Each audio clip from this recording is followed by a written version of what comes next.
des cautions, mes nobles. Vous savez, nous qui ne sommes pas dans nos pays d'origine là. Bon, s'il y a moyen de faire le testament, tout ça, et de dire sa dernière volonté, c'est aussi bien. Mais quand ce n'est pas le cas, si tu es marié, au moins que tu sais que ton mari peut s'occuper. Si c'est ton mari, toi, tu peux s'en occuper. Et si tu as les enfants, de 2. De 3, si tu es une personne isolée, c'est-à-dire si tu es une personne tout seul, moi, je pense que c'est mieux d'avoir même un ami ou quelqu'un que de temps en temps qui t'appelle, qui voit comment tu vas, ou qui vient te voir, ou bien qui demande de tes nouvelles, en fait. Et chaque 2 jours comme ça, qui t'appelle, qui demande tes nouvelles. Et comme ça, s'il t'appelle et qu'il ne voit pas que tu ne décroches pas, bon, quand quelqu'un, bon, tu peux mourir dedans la nuit ou des choses comme ça. On est dans un pays où on est vraiment isolé. Chacun pour soi ici, Dieu pour tous. Donc, ça serait mieux que ça soit comme ça. Moi, j'aimerais bien que si je casse la pub, que je sois enterré dans mon pays d'origine. Mais moi-même qui parle là, je n'ai pas le testament pour ça, hein. Mais bon, j'ai les enfants, je les appelle de temps en temps, bon, presque tous les jours, vraiment, presque tous les jours. J'appelle mes enfants qui ne sont pas dans le pays où je suis et qui sont dans le pays aussi, qui sont en déplacement peut-être, par exemple. Voilà. Mais ce que je dis là, c'est pour tout le monde en fait. Parce que j'en ai vu, depuis que je suis venue dans ce pays, si ce n'est pas 4, c'est 5. Dans l'immeuble que j'habitais à Strasbourg, il y a les voisins qui mouraient dans leur chambre tout seuls. Les blancs, hein.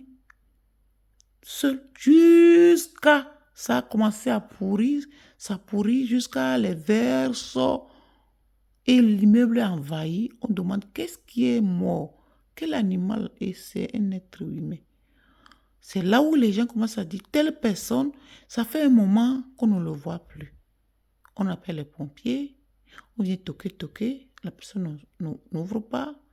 On appelle les pompiers viennent casser la porte. On trouve seulement le corps déjà décomposé complètement.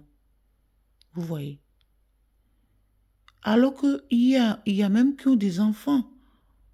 Ben, il y a un monsieur, c'est un ancien combattant, on dit que c'est un légionnaire qui avait un chien. Que quand il était malade, on l'avait dit que d'aller laisser le chien à SPA pour aller se faire soigner. C'est-à-dire, ce n'est pas une maladie qu'il a cloué au lit, quoi. C'est une maladie qu'il avait, je ne sais pas ce qu'il avait. Il devait aller se faire hospitaliser pour les soins. Il est parti à SPA. SPA dit que le temps qu'il va faire à l'hôpital et tout, il paraît que c'est 1 mois. SPA dit qu'il doit déposer 500 €. Le monsieur a dit niet. Seulement que vous gardez mon chien et lui donner à manger seulement pendant que je suis absente pour aller me faire soigner. Je dois vous donner 500 €. Par rapport à quoi? Pour lui, c'est trop cher. Si c'est ça, je préfère mourir avec mon chien. Et c'est ce qui lui est arrivé. Ce qu'on parle aussi là, ça nous suit parfois. Il ne croyait pas quand il disait ça. Mais comment tu vas préférer mourir chez toi avec ton chien que d'aller se faire soigner et laisser le chien à SPA? Le monsieur n'était pas à 500 € près, hein? Mais c'est qu'il a trouvé que c'est cher. C'est vrai aussi. SPA, vous aussi. Vous trouvez les chiens errants dans la rue, vous les ramassez, vous les nourrissez. Mais quelqu'un qui est malade, il vient vous laisser le chien. Pour 1 mois, vous pouvez demander au moins 200 € ou 250. Que moi-même, j'ai trouvé que c'est déjà beaucoup. Vous demandez jusqu'à 500 €. Ça aussi, vous aussi, hein. Mais ce monsieur a refusé de payer et il a crevé. Bon, avec son chien à côté, le chien n'était pas mort, mais le chien restait à côté du corps jusqu'à le chien même est devenu tout maigre. Parce qu'il était décédé, ça avait fait plus de 2 mois. Le chien était là, peut-être il a fini tout ce qu'il a mangé dans la maison, j'en sais rien. Mais le chien était vivant, mais presque mourant aussi. Parce que le chien n'aboyait même plus tellement qu'il était épuisé, mais à côté du corps de son maître. Les animaux sont quand même fidèles. Là, On est venu, on a cassé la porte, on a quand même réussi. En ce temps-là, alors, Aspect a ramassé ce chien-là gratuitement pour le soigner. Vous voyez, on est dans un pays aussi que les choses sont à l'envers. On dirait qu'on marche sur la tête. On n'a pas voulu sauver la vie de quelqu'un, mais maintenant on a sauvé la vie du chien que le monsieur est déjà en décomposition, ou décomposé, même pas en décomposition, c'est décomposé même parce qu'il est tellement longtemps. On a seulement raclé pour mettre dans le sachet noir et aller mettre dans la fosse publique. C'est malheureux. Et le chien maintenant, les 500 euros, ils n'ont plus. Hein. Et ils ont ramassé le chien maintenant, le soigner et le mettre à aspirer encore gratuit. Eux, ils vont soigner ça. Bon, quelqu'un qui viendra alors récupérer ce chien, peut-être on va lui demander de payer quelque chose, mais ça ne serait jamais 500 euros. Parce que personne ne va prendre un vieux chien comme ça qui a déjà plus de 10 ans et donner 500 euros qui va crever aussi après.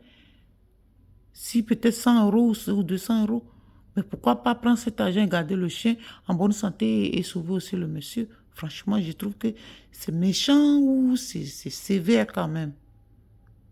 Mais donnez vos contacts quand même à vos proches ou aux amis qui peuvent vous appeler de temps en temps parce qu'on est dans le pays vraiment qu'on se sent souvent seul.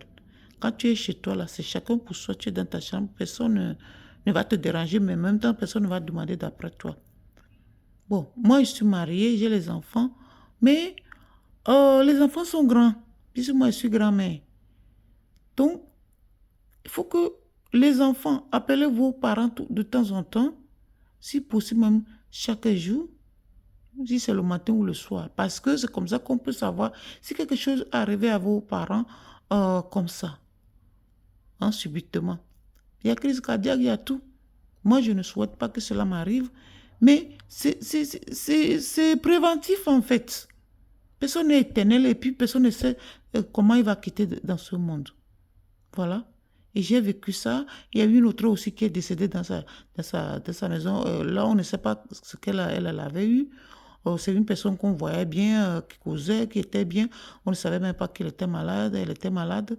Et puis, c'est comme ça qu'elle a pourri dans la maison. Ça, c'était une femme que je connaissais aussi très bien, qui n'était pas malade. Bon, l'apparence ne montrait pas qu'elle était malade. Voilà. Et encore l'autre. Bon, il y a une autre qui s'est jetée elle-même, donc elle était un peu dérangée dans la tête, elle s'est jetée elle-même au 4e étage, elle s'est jetée par terre, elle est décédée sur place. C'est mon mari qui a trouvé le corps quand lui sortait avec le chien pour aller lui faire pisser le matin. Plein de choses comme ça. Dans l'immeuble là, si c'est pas 4, vraiment, je sais pas. Et l'immeuble en face aussi avait une personne. Ça dit tout le temps en fait. C'est quand même malheureux que personne ne demande d'après personne et on meurt sans que personne ne nous trouve. Ça peut arriver que tu fais une crise cardiaque, tu meurs tout de suite, mais au moins 2-3 jours, il faut que quelqu'un te retrouve quand même pour arranger ton corps quand même. C'est tout ce qu'on demande.